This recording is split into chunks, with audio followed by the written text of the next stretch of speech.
Thank you for that introduction. You did a better job introducing the novella that I could have, so I'm going to steal that introduction of the book and just drop you right in to the world, and then we'll move around a little bit and meet some people there.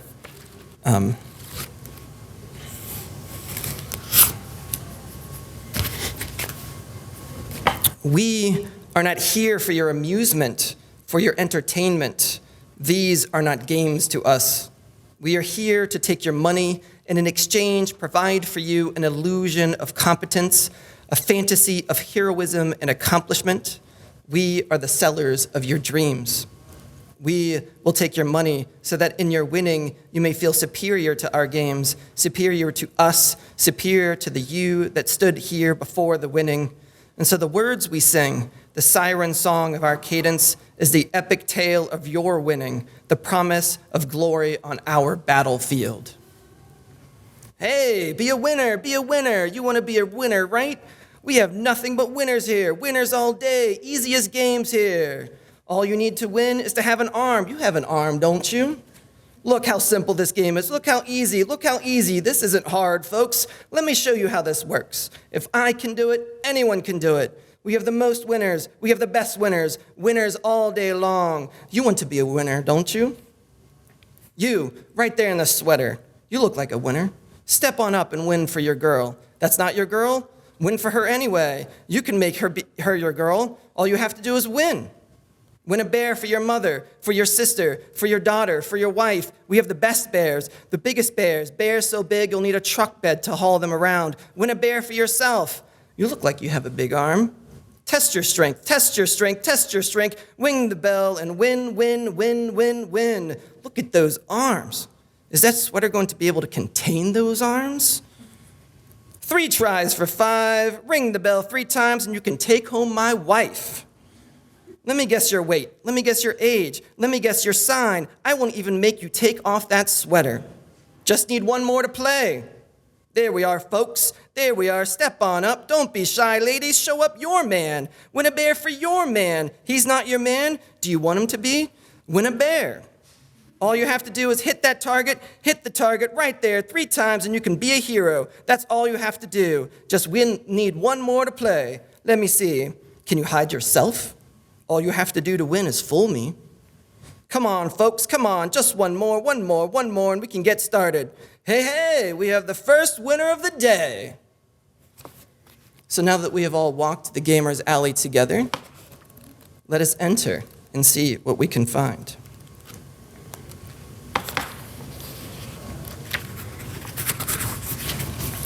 For $5, Rolf took pictures of families with his lion. Pictures of smiling children sitting dangerously close to the lion's mouth. Pictures of girls hugging the lion's mane. Pictures of boys petting the lion's back. Pictures of twins with the lion's massive paws covering their laps or heads or chests as they lay beneath the lion with their tongues lolling out and their eyes rolled back and their arms thrown over the platform dramatically. Pictures of parents whose eyes resembled those of a gazelle staring into wheat-colored grass that swayed in the early morning breeze, pictures of the lion staring back. I liked to watch Rolf with the lion, how quiet and still they both were. I used to watch him hold the lion's stare, hold his arm out, palm downward, always downward, how he moved like his body wasn't pulled down by gravity, like his muscles floated in liquid. I used to watch that dance, the thick chain around the lion's neck scraping across the platform as Rolf moved and the lion's head followed. Rolf said the chain was for the parents, not for the lion. Rolf would not tell us where the lion came from, so we made a history. Rolf had been a lion tamer's apprentice in a circus, and he watched every night as the ringleader's wife would go into the lion tamer's tent until the ringleader found out and poisoned the lion tamer's lions in revenge, all but one vomiting blood and bile and stomach until they died. Or he'd been a zookeeper and stole the lion cub after its mother died in childbirth. Or he'd been a merchant marine and bought the lion cub at a cellar in a port of call, and he smuggled it on board his ship and hid it in the machine room, fed it scraps from the kitchen, covered its piss and vinegar, and disappeared with it into the first port of call he could.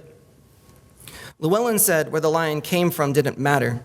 Said the lion was always here and so always will be. Dad said the goddamn lion was a danger, said it was going to get the whole carnival shut down one day. Rolf sat down next to me one night after Llewellyn had been found. He handed me a grape soda, turned to me and said, "The lion just started following me one day." "That doesn't make any sense," I said. And he said, he used to be an animal control officer and got called in as backup one day to a job that was too big for the responding team. No one told him what was going on, and when he got there, the other officers were frozen on the back porch, and he could hear the screams of a woman out somewhere in the wheat-colored grass. And he asked the 3 other officers what was going on, and they told him not to go out there, told him they used everything they had, but they couldn't touch him. And Rolf said he went out anyway, went out into all that swaying grass, and he followed the screams until he came upon a man and a woman and a lion.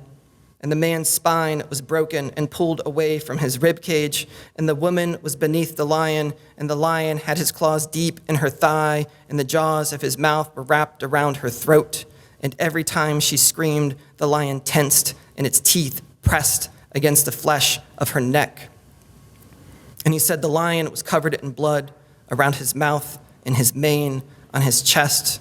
And he said the lion stared at him with those honey-colored eyes, moved them without moving his head, and just held him there in those eyes, and those wheat-colored eyes. "What did you do?" I asked. And he said, he removed his vest and his shirt and unbuckled his belt and let his pants fall to the ground. And then he removed his boots and his underwear and stood there naked with his arm out, palm downward. And then he said he closed his eyes and walked forward until he walked right into the lion, until he could feel the silk of the lion's pelt, feel the warmth of the lion's skin, until he buried his face in the lion's mane, and then the lion let go and cried.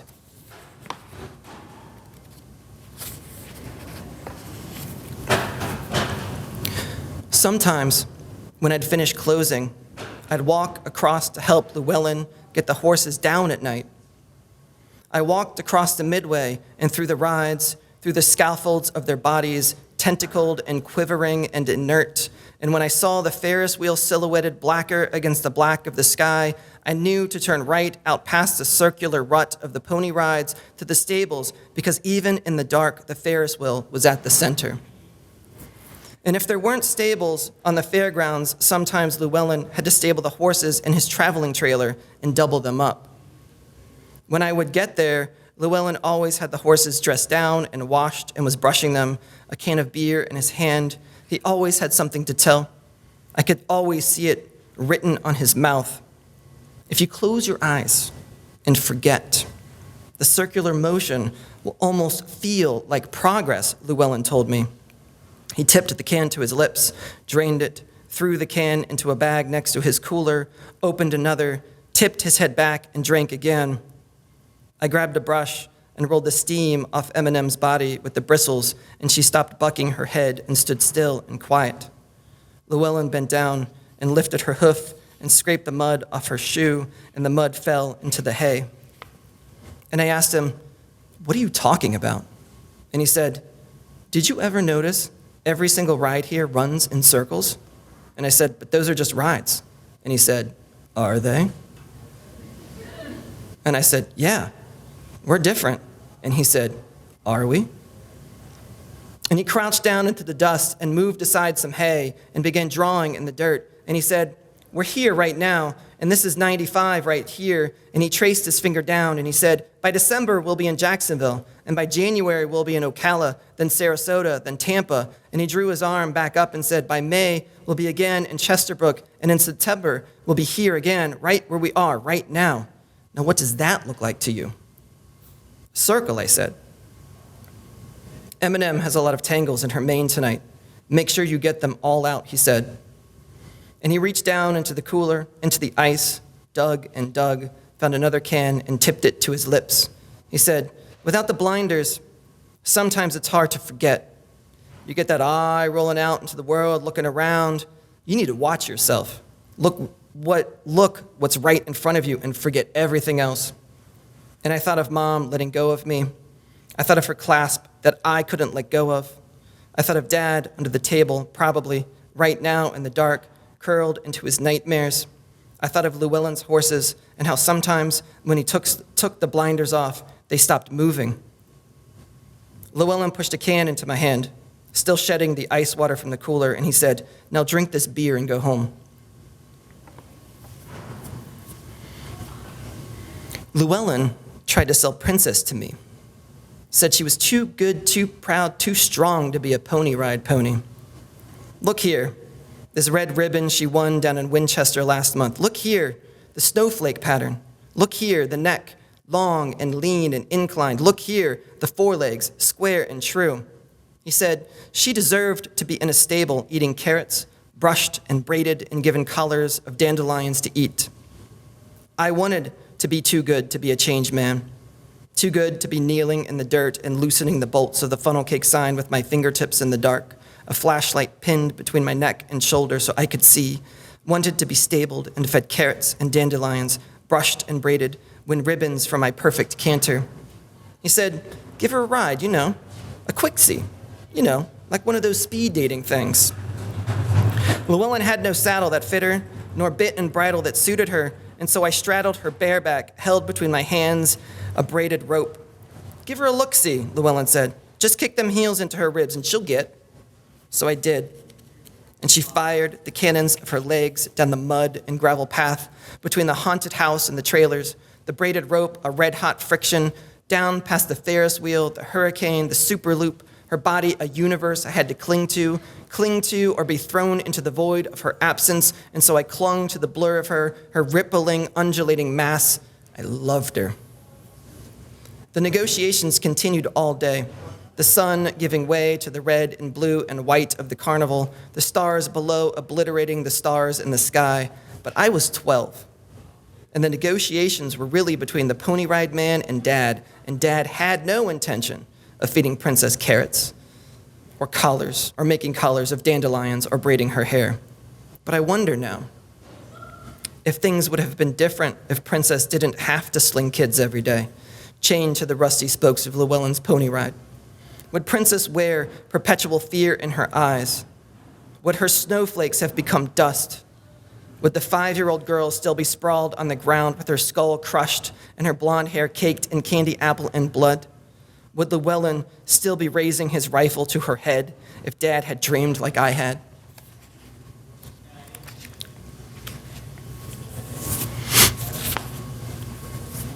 During the day, Dad began to harden and crust over, his back a vice grip that pulled his body over the funnel cake fryers into a sea, a concentration.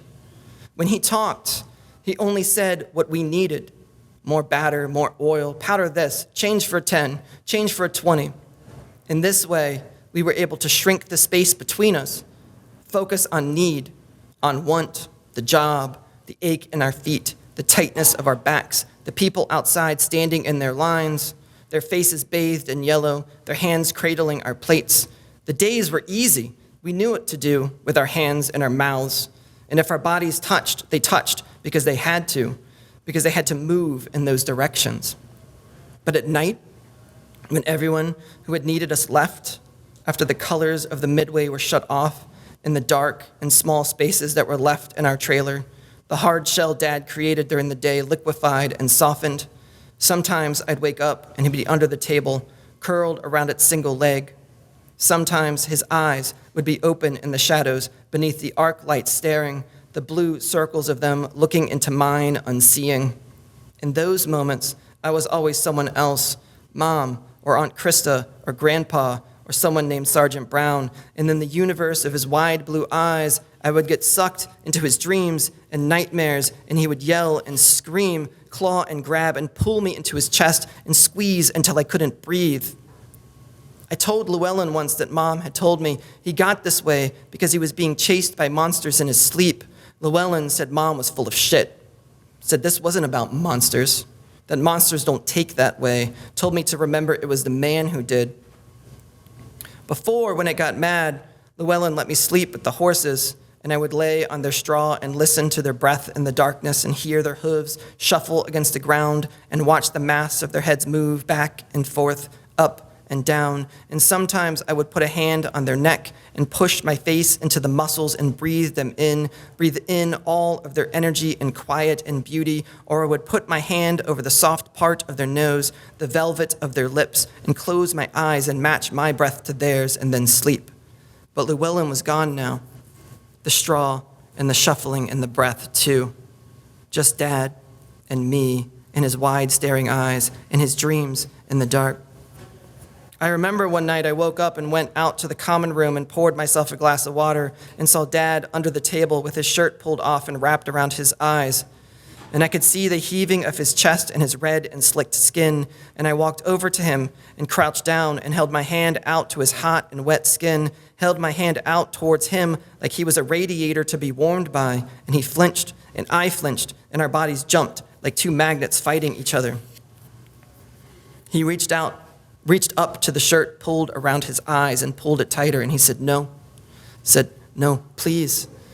And I felt the heat of his body, even on the other side of the trailer, the fever of his dreams leaking out of him, burning him up, igniting him from the inside. And I remember this used to be Mom's job, to put her hand on his forehead, so I crouched down and put my head under the table and held my hand out. And he flinched again, but I held my hand steady, held it out to his burning, sleeping body and touched his shoulder. His body like a center of gravity, and I fell into his orbit. I pulled my hand away and saw the imprint of it on his skin, the white outline of my fingers, and he reached out and grabbed my hair and squeezed. He said, "God damn you motherfuckers, is this it? Is this it?" And he ripped at my hand and slammed my head against the ground and held it there, pressed me down like he was trying to push my head through the floor. And I squeezed my eyes shut and reached out and touched his forehead, and he said, "No." And he said, "Please." And I fell into the cracks Dad made and was rooted. "It's okay," I said. "It's okay, Dad, it's okay." The next day, he wouldn't remember. Said he didn't remember, but his body did. He'd pulled me closer, pulled me into his searing red-hot orbit and asked me to promise him to never leave. Said, "This is how it's meant to be right here, father and son, tradesman, master and apprentice, like the ancients." He picked up his funnel and said, "Everything you need to know pours from this." I said, "Okay, Dad. Can I go outside for a few minutes?" He said, "Sure." I went outside and ran under a tree, and in its shade I crouched down into the dirt and cupped an ant and pulled him into my hands. And the ant felt the map of my hands with its antenna. And I crouched down into the dirt again and picked up another ant and another and another and another until my arms were covered in them and my skin burned with their stings.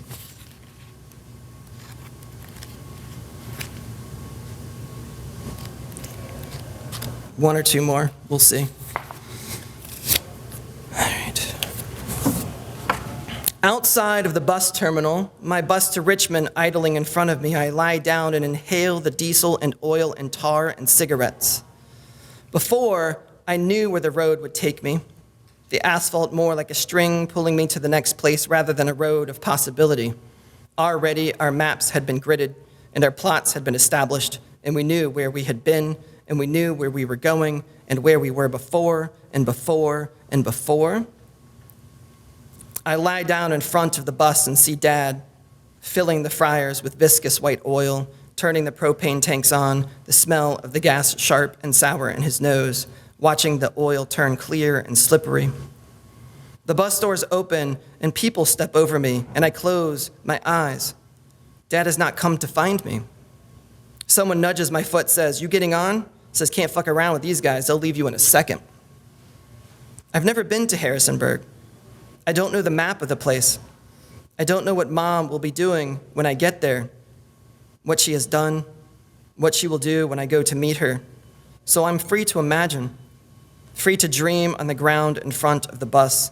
And so I see her in the morning with the newspaper, her body curved over the kitchen counter, resting on her elbows. And I see a window where outside a tree, her tree, plays shadows across her face.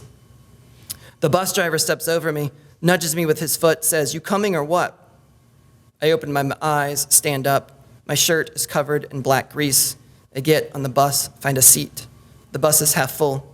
Everyone sits on their own row. Everyone hides behind the high backs of their chairs, folds down into their headphones and magazines. I've never been on a bus before. The bus pulls out, and the great black slick of the road stretches out into the possibility of unknowing, and the asphalt that used to hug me tight and hold me in my sleep as it pulled Dad and me to our next place unfurls and lets me go, and my body feels unrooted, hurled and spun in the air.